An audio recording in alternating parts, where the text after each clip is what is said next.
राम नारायण राम. आपला भारत देश कसा प्रगती करू शकेल, येणाऱ्या काळात देशात कोणते सकारात्मक बदल होतील, आज ह्या विषयावर प्रकाश टाकला जाईल. सर्वप्रथम आपला देश जो पैसा वापरतो, जो इतरांना खुश करण्यासाठी खर्च होतो, तो रोखावा लागेल.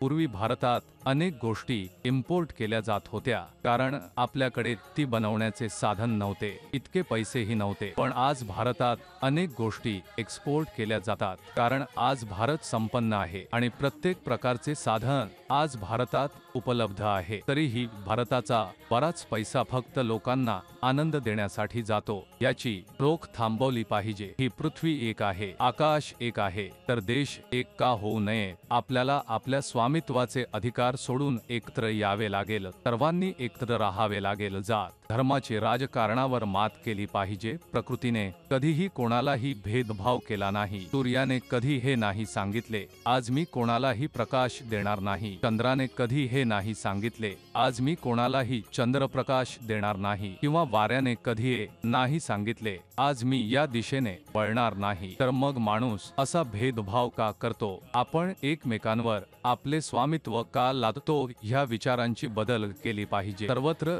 एकच धर्म असावा लागेल, एकच संविधान असावे लागेल, आणि ते म्हणजे प्रकृतीचे धर्म आणि संविधान. आकाश आणि प्रकृतीच्या जे नियम आहेत, आदर्श आहेत, कर्म आहेत, धर्म आहे, तेच पृथ्वीवर लागू होणे आवश्यक आहे. या सर्व गोष्टींना सत्यात उतरवण्यासाठी आत्मचिंतन करणे अत्यंत आवश्यक आहे. आपल्याला विचार करावा लागेल की आज माणूस माणसाचा सर्वात मोठा शत्रू का बनला आहे. जर आपण आपल्या चेतनेतून विचार केला तर आपल्याला कळेल की आपण कुठे चूक करत आहोत, कारण आपला विवेकच आपल्याला योग्य आणि चुकीचे वेगळे सांगतो. तो आपल्याला जागरूक करतो कोणती क्रिया योग्य आहे आणि कोणती चुकीची आहे. प्रकृतीने आपल्याला सर्व काही दिले आहे. प्रकृती सुद्धा एका नियमाने चालते. जर आपण सुद्धा त्या नियमांचे पालन केले तर कोणतीही समस्या निर्माण होणार नाही. जर आपण संपूर्ण देशाला आणि संपूर्ण जगाला आपले कुटुंब मानून वागत गेलो तर कोणाचेही कोणाशी वाद होणार नाही. सर्व एकत्र राहतील आणि पुढे जातील.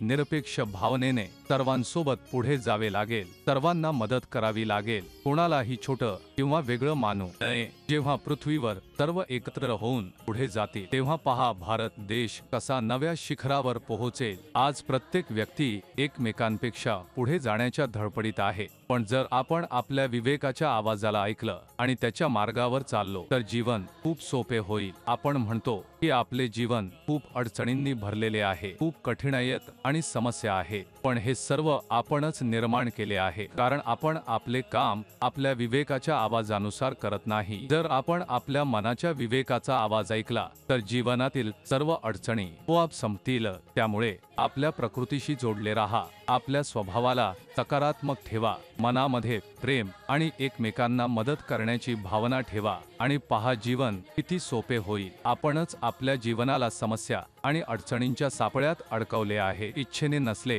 तरीही जीवनातील उलझणीत अडकले आहोत. राम नारायण राम. आपला उलझलेला जीवन योग्य मार्गाने नेत आहे. जेव्हा व्यक्ती राम नारायण रामशी जोडतो तेव्हा जीवनाला एक नवीन दृष्टिकोन मिळतो आणि हाच नवीन दृष्टिकोन आपल्याला नवीन ऊर्जा देतो आणि जीवनाला यशस्वी बनवतो.